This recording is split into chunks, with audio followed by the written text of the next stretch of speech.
Operation सिंदूर पर 7 मई 2025 को हुई प्रेस कॉन्फ्रेंस के दौरान भारत ने अपनी प्रतिक्रिया को केंद्रित, संतुलित और गैर उत्तेजक बताया था। यह विशेष रूप से स्पष्ट किया गया था कि पाकिस्तानी सैन्य ठिकानों को निशाना नहीं बनाया गया। साथ ही दोहराया गया कि भारत में किसी भी सैन्य लक्ष्य पर हमले का उचित जवाब दिया जाएगा।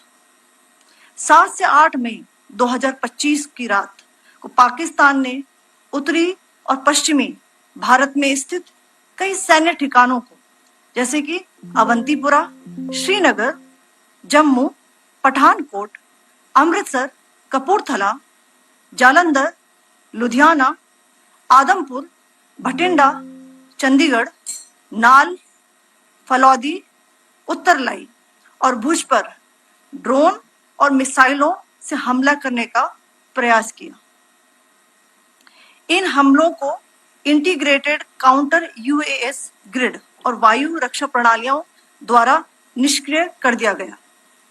इन हमलों का मलबा कई स्थानों से बरामद हुआ, जो कि पाकिस्तानी हमलों का प्रमाण है।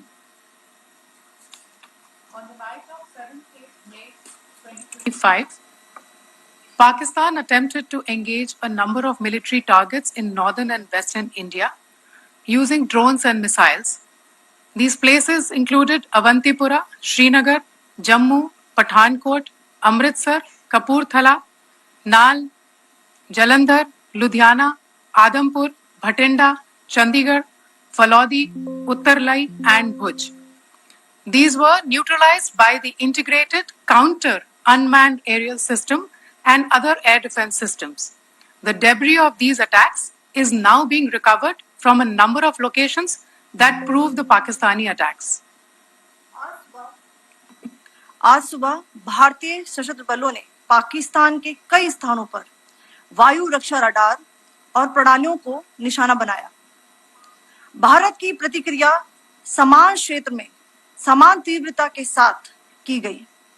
यह विश्वसनीय रूप से ज्ञात हुआ कि लाहौर में स्थित एक वायु रक्षा प्रणाली को निष्क्रिय कर दिया गया। Today morning, Indian Armed Forces targeted air defense radars and systems at a number of locations in Pakistan. Indian response has been in the same domain with the same intensity as Pakistan. It has been reliably learnt that an air defense system at Lahore has been neutralized. Pakistan ने नियंत्रण रेखा पर आकरण गोलीबारी की तीव्रता बढ़ा दी है, जिसमें कुपवाड़ा, बारामूला, उरी, पुंछ, मेंढर और राजौरी क्षेत्रों में मोर्टार और भारी तोपखाने का इस्तेमाल किया जा रहा है। Pakistan has increased the intensity of its unprovoked firing across the line of control using mortar and heavy caliber artilleries in areas in Kupwara, Baramulla, Uri, Poonch, Mendhar and Rajouri sectors in Jammu and Kashmir. 16 innocent lives have been lost, including 3 women and 5 children, due to the Pakistani firing.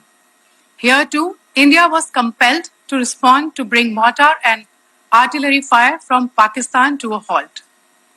Indian Armed Forces reiterate their commitment to non-escalation, provided it is respected by the Pakistan military. Jai Hind.